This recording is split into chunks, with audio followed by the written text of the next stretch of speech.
Hello, welcome to Jo's Chat.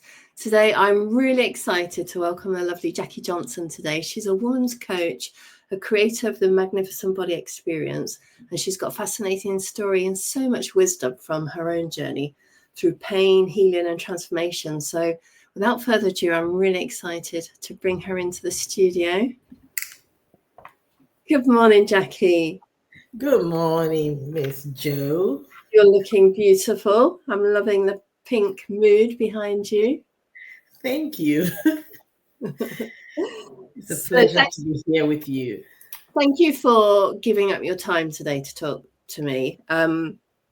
Like I explained before, Jo's Chats is all about bringing in ladies who have gone through transformations, who have had struggles in the past and who have come out the other end. And I think sharing different women's journeys and letting other women see those journeys and hear those journeys gives them hope and, confidence to tackle things in their own life. So without further ado, I'll let you introduce yourself and tell us your story. I'm excited to hear about it. So my name is Jacqui A Johnson. And the reason why I put in the A is that there are probably millions. There are so many Jacqui Johnsons, such a common name. So hopefully the A differentiates me.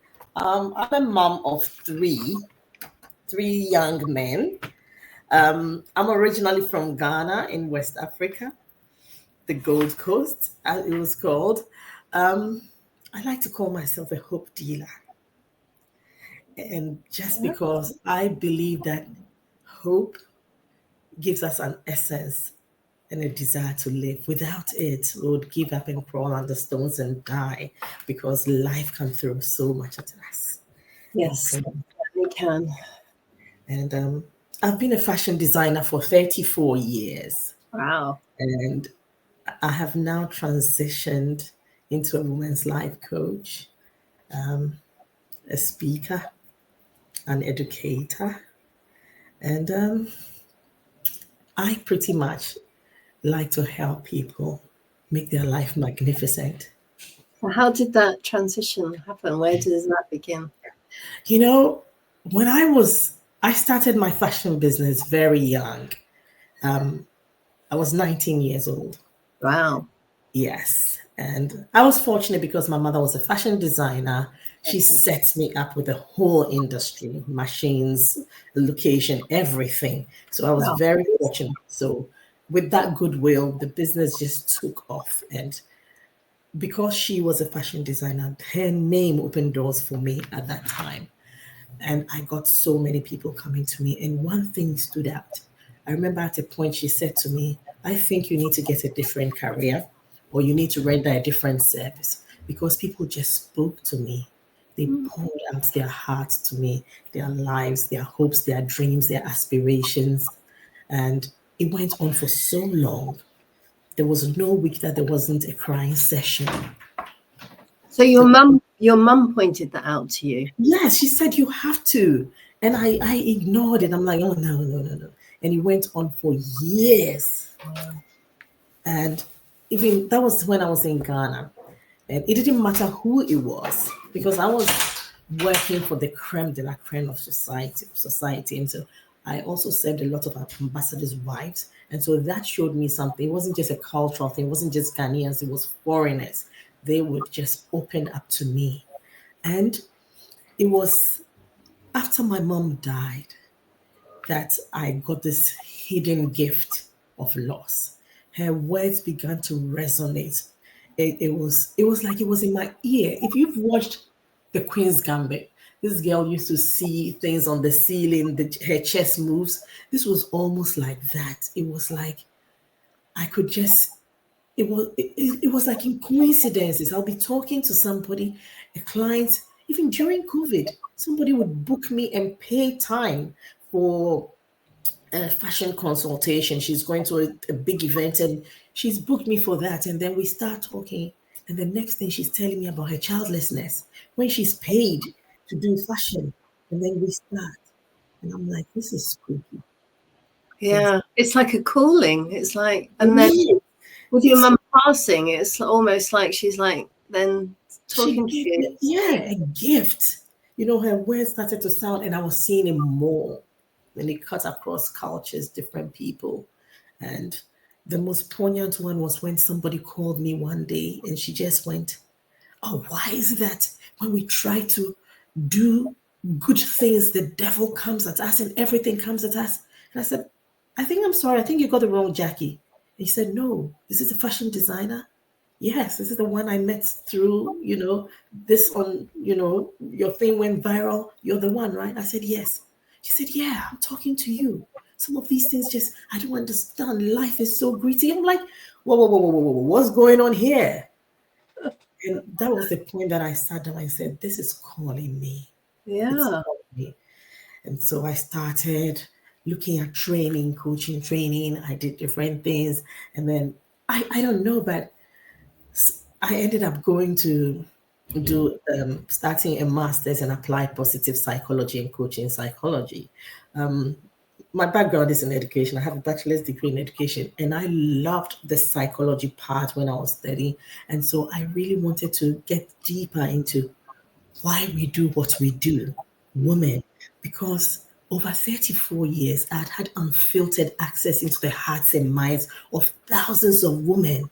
And there were things, so it's almost like I did a real life study before doing the academic study. And so that's what pulled me in. And I just knew. And then my own lived experiences. So we'll come to that, my own stories. Yeah. That's just amazing. The way that you resisted it a little bit as well, thinking that A you were on lot. 30, quite a lot. 30, I'll say maybe 3, 4 years, maybe 3, 4 years into my work. So I resisted it for about 31 years. Well, maybe that was meant to be, that although, Exactly. yeah, although that was your calling, you personally weren't ready for it just yet. And then so that had to happen, didn't it? Yes. It happened at the right time, I Yeah, believe. Yeah. definitely, definitely. So Yeah. let's dig into some of your life. I'm dying to hear it. Where do you want to start from? So, so many things have happened, but I would want to start from where I called my decade of pain. So, because there was that, I think, was the catalyst. That I kind of feel like were the steps that led me to do what I do now, Hmm. because it gave me a raft of, albeit they were painful experiences, it gave me the thing that almost like gives me relatability with different people. So I'll explain that. So it all started in a beautiful February day in March 2009. My husband, my bestie, my lover, my forever partner, who I thought was going to be with me for my entire life, just got up one day and said, "Oh, I've got to go to Ghana. I'm relocating to Ghana to start a business with my brothers. It would take care of us. We'll live in luxury." At that time, we had a farm in Ghana already. It was a mango plantation, and it was beginning to, do well. And we're thinking about exporting mango and serving Tesco and all of those places. So Oh, we had these big dreams. And so when he said that, I said, "Okay." And but the notice was so short. I said, "How can you do this with 3 children under the ages of 6? I'm in university." And before I could bat an eyelid, he was gone. wow. And it was the most challenging time in my life. He left. He was my friend. We were, we were good friends. I would say we were mischief, my co-mischief maker. We parented very well together. So what happened within the next year was totally blindsided. He replaced me with a girl half his age Oh no. In Ghana. in Ghana. And so I I'm not the kind of person who will just roll over and say, "Okay, I'm letting it go." I just thought, okay, he has needs, he's doing something, so I went to visit so we can build bridges. And during that visit, the most amazing thing happened. I met somebody who offered me a job. somebody very credible and wanted me. The job was so good. It came with all the perks. I was being paid like an expatriate. It came with a house, a car. My children were going to go to a very poor school and have their school fees paid for 3 years. And he Wow. believed so much in what I I was going to bring to the table and my vision and everything. And I was like, this is a God thing. This is a God moment. It would Was allow me to relocate to Ghana with my children. was That's this in the fashion industry?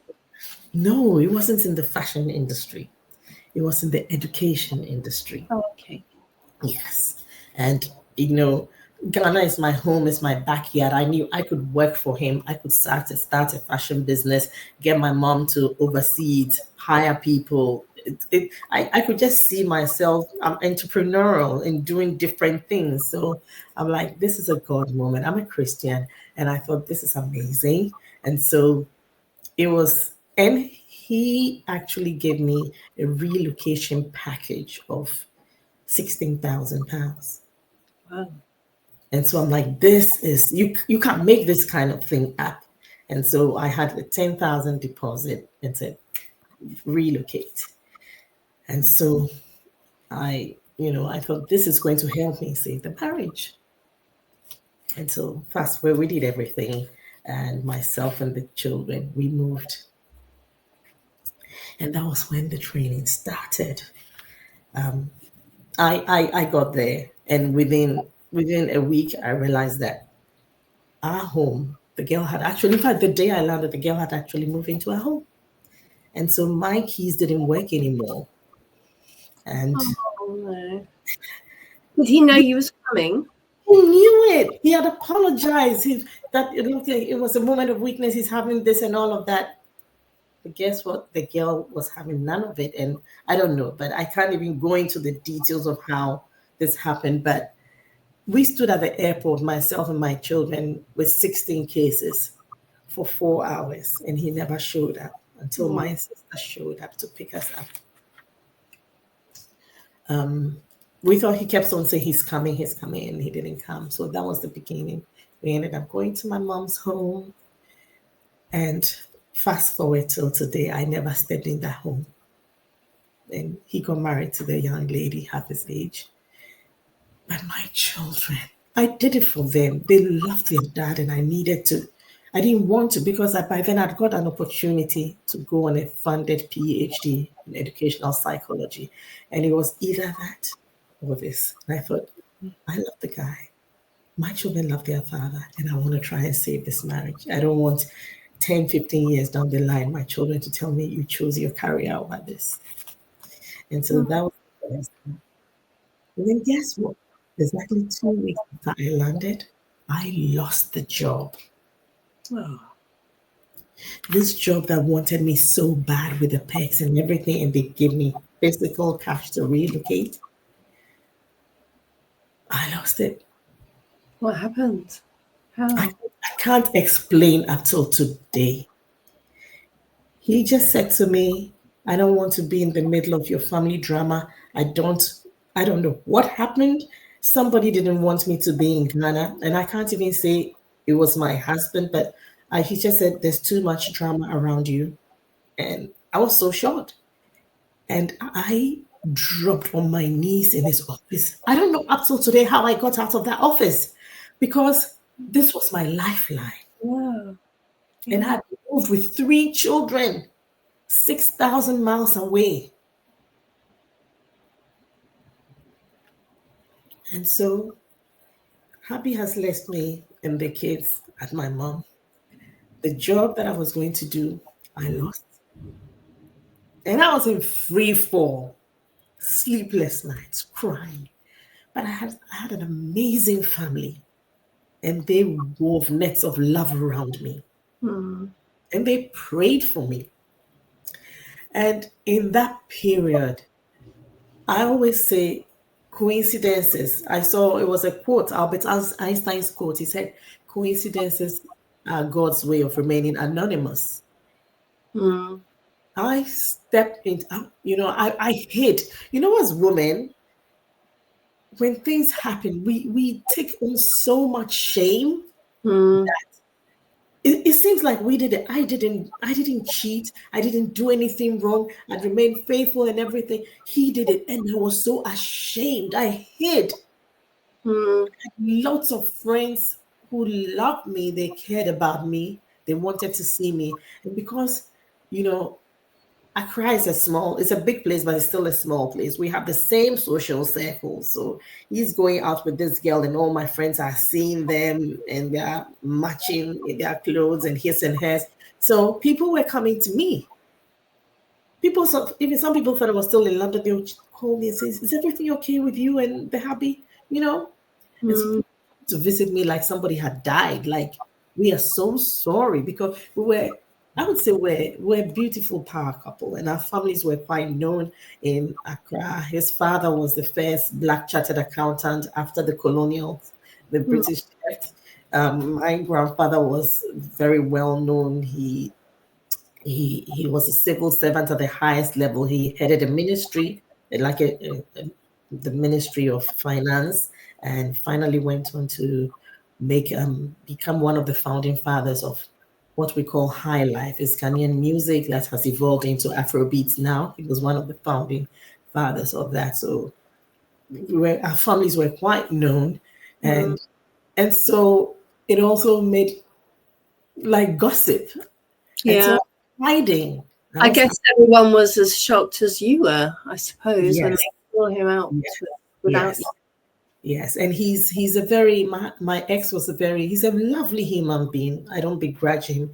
He's I've forgiven him. We've gone on, and he's very expressive, which is not typical of Ghanaian men. So he would show you off. He would hold you. He would talk to people about you. So he made me feel like a queen at that time. You know, Mm, yes. So like I said, with the coincidences, when I started stepping out a bit, I started meeting old clients. For example, I went to a shop and somebody said, "You're in town? Nobody can make things for my curves like you do." And she said to me, "Come." And she went to her car and removed two huge bags of the most expensive and exquisite fabrics and said, "I don't care whether you started working or you're on holiday. Find one of your old workers, help me with these clothes." And she put the bags in my hands and I put them in the car. And she just said, I'll send the driver with some money. You're still at your home?" I said, "Yes." And that was the beginning of me setting up my fashion business again in Ghana. And I had a radio station that the boss knew me from way back in the day. He organized with the biggest textile company and funded a fashion show. So I got introduced back into the society. And but as all of that was happening, that I said was the beginning of my decade of pain. Barely less than a year later, I went out, coming home with my mom. Armed robbers came in and they followed me into the house. They put a gun to my head. They fired oh, bullets all over the back of my car with my youngest son in there oh, no. and robbed us blind. It was having a gun to your head for like a minute with this person just going like that and saying, "Get out of the car, get out of the car." And a Trauma. woman was prepared to have died, yes. And the other one was my brand new car that was just a few weeks old. And it wasn't so much about the car, but this guy had the machete. He was standing in front and he was cutting into the bonnet. And then they were screaming, "Get out of the car," and cutting into the bonnet. And it was me driving, my mom beside me, and my youngest son at the back. How old was your son? My son was 6 at the time. Oh, my When I goodness. look, when I look at the bullet holes, I'd Mm, sent my two older sons back to London for the Olympics. I promised them they'll be here for the Olympics. And so I sent them back. And if I look at where the bullet holes were, if my eldest son was in the car, my two older, where their head rests, but the youngest, he was asleep and he had slumped down like that. And when I think about the fact that He slept through the gunshots. I say, this is what I say, that there were angels breathing on him saying, sleep. Because Wow. had he moved a little bit, they that glass, that shot shattered the back glass. You know, the guy was standing by me at the driver's side. He went after a while, after all the agitation and all of that. He now moved and went to the other side and shot into the back of the car several times. And so my son had glass shards in his face. They were all sticking in his face. And when I finish, I'll tell you, I'll tell you something else that I gained from this, because I have learned that life happens for you and not to you.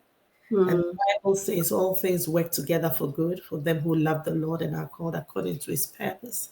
I know people believe in different things, but I know that what you believe, you build, and what you doubt, you delay. And so for me, in that moment, guess what I did? I closed my eyes. I'd spoken to my best friend, who I'm sure you've seen my video on Facebook with her on a road trip with the girls. Yeah. One driving, they've both been my friends for 40 something years. She was the last person I spoke to. So I pressed redial and I said, if we're going to be killed, at least somebody should know about it. Hmm. And so she heard the ruckus. She heard us screaming and the gunshots and everything. And she got in her car, called the police, and headed towards my house. Wow.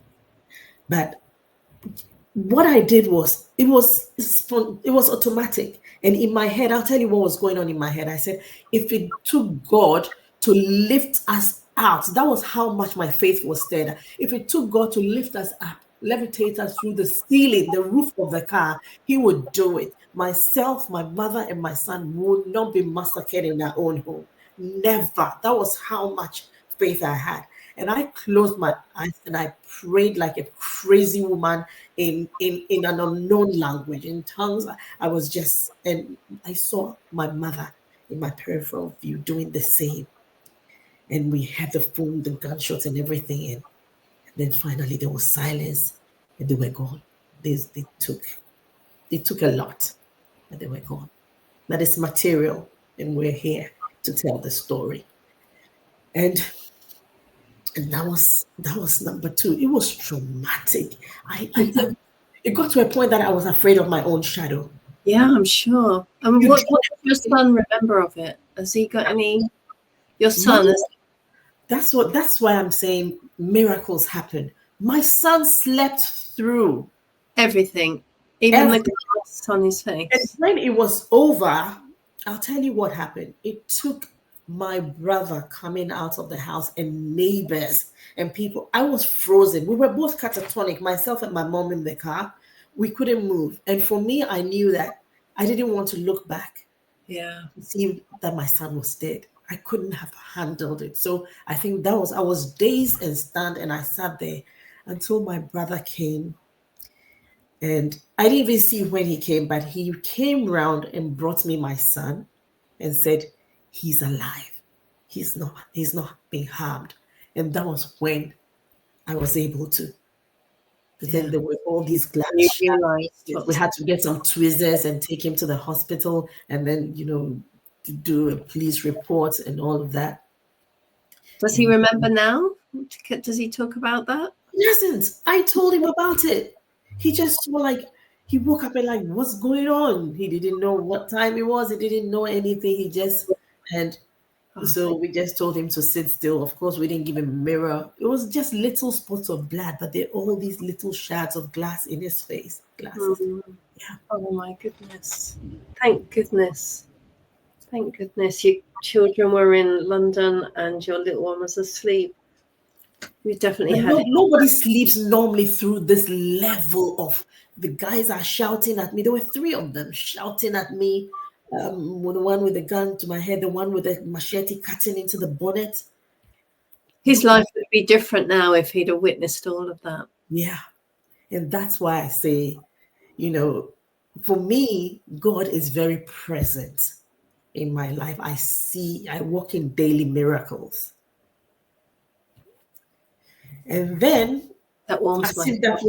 as if that wasn't enough. And for each of them, I learned something. You know, I've been a very fearful person all my life.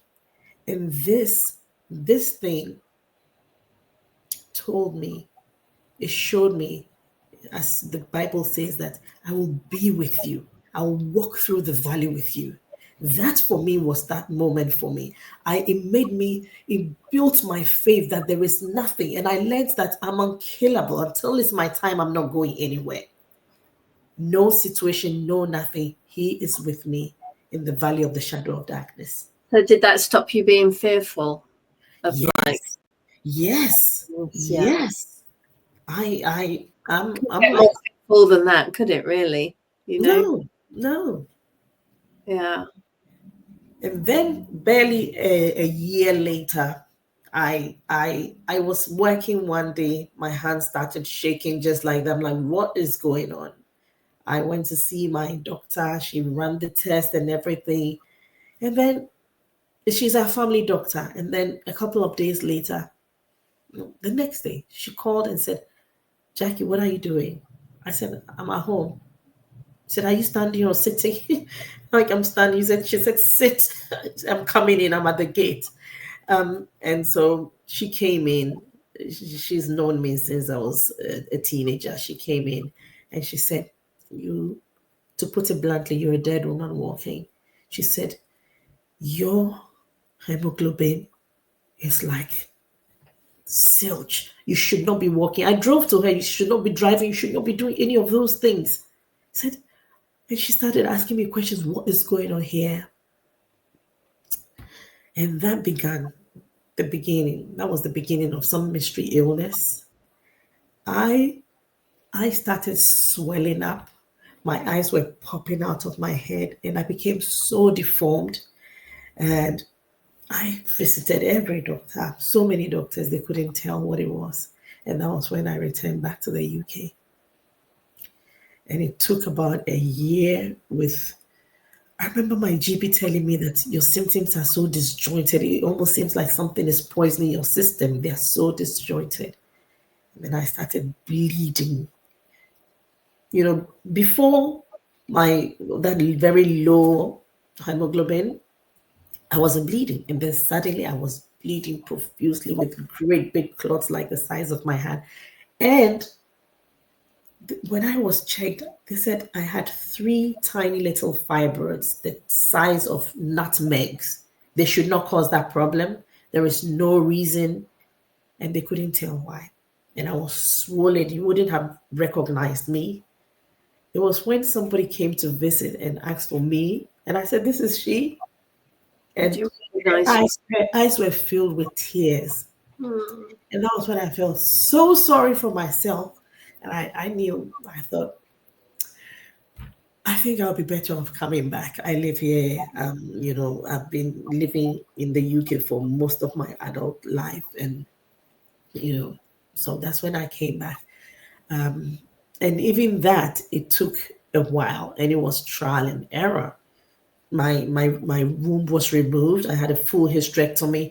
The doctor came back. The surgeon said she was very interested in my case. She didn't understand. It didn't make medical sense. So she came back to me months later and said, "You've been taken to the lab. Your womb. I just thought I needed to come. There was nothing wrong. There was nothing wrong with your womb." Whose decision was it to remove your womb? Who?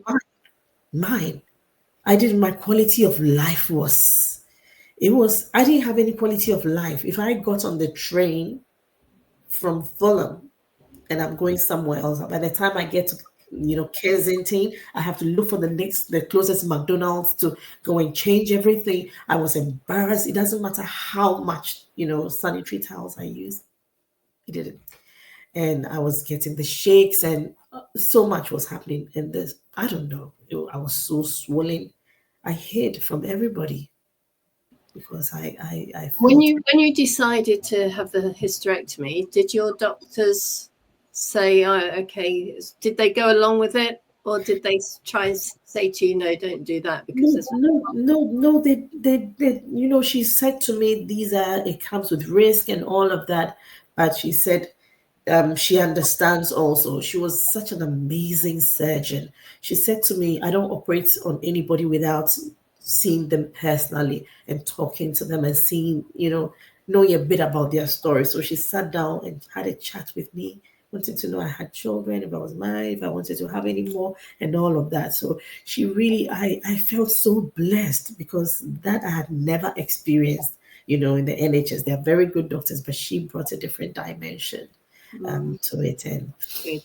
That's yeah, good. and within those, I had the hysterectomy and the next month.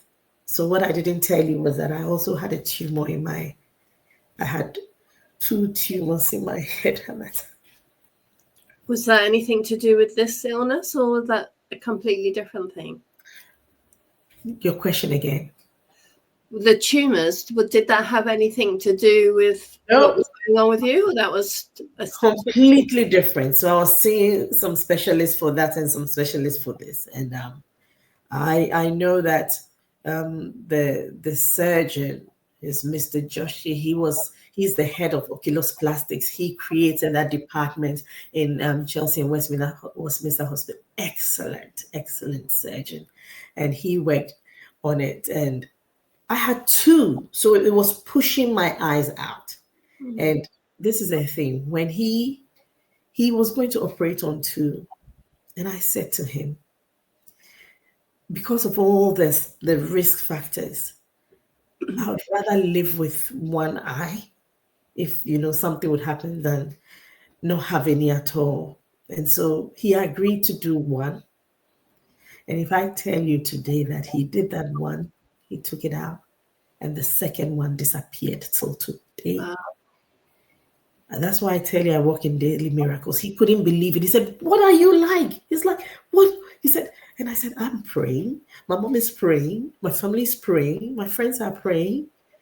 And he's like, "You're something else. You was taken out of here." Before you had the operation, I hope you don't mind me asking, did it test your faith at all? Did you ever question, why me again? Why am I going through thing after thing after thing? So I'll tell you what.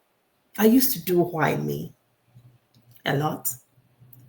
But then somewhere along the line, it changed to, what do I learn from this? What is this for? And this is what happened. And I don't know, I know many people don't believe in these kind of things, but I went for a church weekend away one day, and little Church of England, they do this family weekend away. And there was a segment that this guy, I don't know him, I've never seen him before. He has a prophetic gift and he can say things that God says this, and and he just said, he didn't say anything to me. The service was over. He had a book that he was talking from, and I went to him and said, "Can I take a picture of the book?" And he stopped like he had seen a ghost. He just told me, he said, "It's you." And I said, "It's me, what?" And he goes, "Oh, this is the way God shows me things." He said, "When I'm speaking prophetically like this, I could see, like, if I see five," he said, "I see these men standing behind the crowd and they have gifts in their hands. And if it's 10 gifts, it means I have to speak to 10 different people. And if it's four, it's four." He said, "Today I did it, and there was somebody with 2 gifts. And he was standing there staring at me like that. And he looked angry, and the time was up. But the moment you walked to me, I saw a smile. So there's a gift for you." And I'm like, I'm a Christian, but that was like at another level. So, and he said to me, "Are you a missionary?" I said, "No." He said, "Are you sure?" He said, "I see you speaking to lots of women." And he said, "They are not it's not like on a stage with big groups of women." He said, "In small groups. And when you go to them and you speak, there's like rejoicing. And then you go to another group and you speak and there's rejoicing." And he said, "Are you going to Africa?" And at that time, I was going in about 3 weeks to Ghana. I was relocating at that time. And I said, "Yes." And he said, we don't know what God is going to do with you, but I see you talking to a lot of brown women. And he just called his wife and said, can you please lay your hands on this lady? So what's your name? I said, Jacqui. Lay your hands on her, pray for her. And when they finished, he said, is it okay to give you my number? And I said, okay. So I took his number. They prayed for me. Lovely Italian wife, beautiful hair. And I just loved her accent. And that was it. And he said, no, there's another thing for you. This book, he signed it and he handed the book to me. He said, my work is done, but keep my number. And so when I went to Ghana, that was before the move. That was to build bridges with my husband and mend things. The treatment that I got, he was like a total stranger, my hubby, at that time. And I was sitting down one day weeping my heart out when it occurred to me to call this person. So I called him and he said, oh, I was expecting your call. I said, really? And he goes, after a while, I spoke to him and I was weeping. And he just said, there was one thing I couldn't tell you that day. God said he will use you to help hurting women. But he also said that you will go through your own pain, but he will be with you every step of the way. And I stopped crying and I was livid. I said, why? Why should that happen? We've read about Job. I know about him. It's good to learn from experience, but it's better to learn from the experience of other people. I read about Job. I've read about Joseph from the pit to Potiphar's house, to the palace, to the prison, to the palace, to prime minister. Yes, he went through all the pain, but that prepared him. I've read that. I know the lesson. I've read about Job. I've read about all sorts of people. I've read about David when his son turned against him and all of that. I don't need any more experience. And he said, it's not my choice. I'm the messenger. And if you ever need any prayers, any encouragement, myself and my wife are there. And so every time I'm going through something, I know that it's going to be one thing that he will see me through, but it would help so many people. And exactly 8 years later, when I shared my first video, and I shared 30-minute video on Facebook with different segments about the pain that I've been through, it went viral, and overnight I got 4,000 followers. And that was when I knew that my pain had a purpose. So I don't ask why me anymore. I ask, what am I supposed to learn from this? If you've been through sickness and I share my story with you, I lend you hope and courage for the journey ahead, that you know that this too shall pass. If you've been through heartbreak and I share my story with you and how I've coped and how I'm whole here, you know that the earthquake will never shake forever. The earthquake will not tremble forever. It will end and you come through on the other side. If you've had a hysterectomy, and I share with you what happened, because I talked to people off the ledge. They told me with my video. I didn't see them. They watched my video and they said the hysterectomy part of it was what took them back off the ledge. And so for me, it's a God thing. I'm sitting here, the person is in California, another person is in Germany. They're on Facebook, they watch my video. They were at the end of their tether and all had to do with hysterectomy.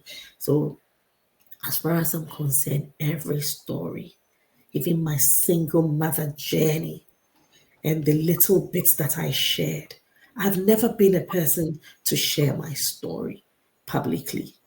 But when I look back as well, every single gift in me that I was made to believe was a negative. When I was a child, everybody said I talk too much. They said you're a little storyteller. That has become my superpower. Yeah. So everything, the kind of things that I felt like they were not good about me, that I hated, that I wanted to bury, they are the very things that God is using to speak to people now. None of them were things I learned in the classroom. It was life. And this is exactly why I do these Joe's chats. Exactly that reason, because people need to hear stories that us women go through, you know, and it will help anyone who's listening, feeling or going through anything very vaguely similar. Is going to help them. And I always say, since I got into the coaching wellness, you know, arena, I know so many coaches now like yourself, and the best coaches are the women who have been through whatever it is they're coaching themselves, because they come out with the empathy and with the understanding. And, you know, it makes a whole lot of difference to a coach who's just done it, you know, by studying and haven't experienced it. So you're a prime example of that. It's very, very true. And it's very, very true. And you know, when they say that in the room as a coach, you can have all your tools, but the most powerful tool is the self. Mm-hmm. When you bring your full self and what you've been through, you create this space and this connection. Yeah. And you know, talking about that, I just remembered something. When I was in one of my lectures for applied positive psychology, the lecturer said something about Carl Rogers. He said, in any of these helping professions, we as coaches, therapists, whatever it is, the support, the helping professions, we need to hold people in total positive regard. And that is the thing that allows the transformation to happen. And the day I heard it, the pin just dropped that this is what I've been doing for 30 something years. That is why. That is why. I didn't know the science of it. I didn't know about Carl Rogers, humanistic psychology. It was just me. I was the conduit. Yeah. And that was what was making people You were doing just, it naturally without knowing what you were doing. yes. Born to help. You're a born helper, a born empath, a born people need you in their lives, you know. And I'm really happy that I met you and that our paths have crossed. I'm happy too, Joe, because I asked for help. I was vulnerable when you reached out. Your beautiful spirit and your beautiful energy just reached out and you were so kind and generous. And here we are today. And I would say, Joe, my life is a better place because you are in it. Oh, you're cool. Yeah. I feel the same It's way. more beautiful because you're in it, because I met you. I feel exactly the same, Jacqui. And I feel honored that you shared your story with me and my audience. That's not all of it. There is so much more. But like I said, every one of them, so helps me meet a woman on her own turf.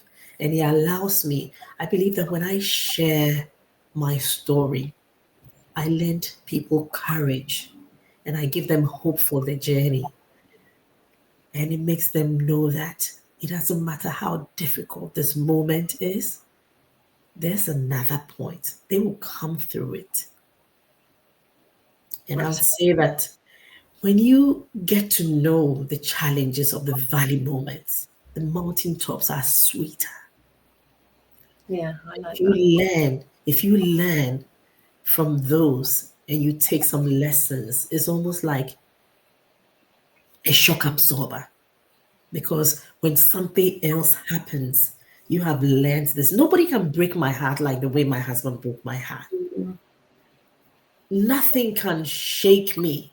Even if I have as a health crisis, at the moment, that I've been diagnosed with IgG4, which was responsible for creating those tumors. And at the moment, I currently have one here. It's in a gland, it cannot be taken out. But I polish my face, and that's the reason why I've had to shave my head as well, because the treatment is causing me to lose my hair. But I said to myself, this is my live full, die empty. I'm living full and giving everything that is in me, so I'll die empty. Mm-hmm. And so it's these things happen, and if we learn from it and say, what am I supposed to do with this, and lean in. And that's why I these days I haven't even been marketing it a lot. I do my magnificent body, but that's why I created a program called Unearth the Diamond Within, because that's how I look back at my own processes. That's how I got my healing. I saw each thing as a diamond.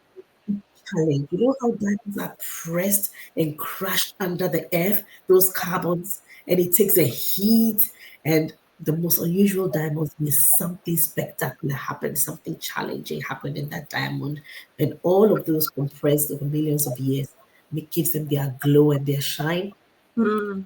I believe that when challenges happen in our lives, and it's difficult and it presses us and it crushes us, when we weather that, when we come out on the other side, they are like raw diamonds. And when we learn to polish them, we shine, we Yeah, glow, I and love that we are analogy. stronger Absolutely. to share our brilliance with the world. Absolutely. That's what it means to unearth your diamond from within. You know, Jacqui, I'll share your links under this video. So anyone that's inspired by you, and everyone will be when they listen to this, they can go and follow you and listen to you and follow your story more. Thank you. Right Mm, now, you know, my newest baby is the Magnificent Body Experience. So yeah. I'll let you have that. And by the way, I have a gift for your listeners that, you know, we all have bodies. We all live in our bodies, and we cannot be present here without our bodies. So that gift is about connecting deeply with your body. Set for it's about like a little introduction to the Magnificent Body Experience. It's a beautiful fillable journal, and the experience it prompts you. It's quite meditative and reflective, and then you sit down and you do it, and it's beautiful. So I'll let you have it for your Oh, listeners. thank you. Thank you. And that's in a link, is it? Yep. It's in the link. It'll take you to the landing page, and it's on top. Click here for your freebies, so you can just go in there. Brilliant. Well, you share those links with me, and then I'll make sure that they're I with will. this video so all the people watching can use those links. I will. Thank you, Jacqui. Thank you so much. And Thank you Joe, for having me. I And really appreciate your time. I really do. and you, I just can I say this, Joe? You have such a beautiful spirit and a generous spirit, Oh, and and a loving spirit. Just by being you is so beautiful and calming. And I see how you help us in your menopause group and answering questions, and you know the things that plague us every day. So I just want to say thank you so much. I oh, feel very blessed to be in your world and to be here to share my story. thank you, Jacqui. I God bless. appreciate that. God bless. Enjoy the rest of your day. I will. Thank you, and you too. Bye bye.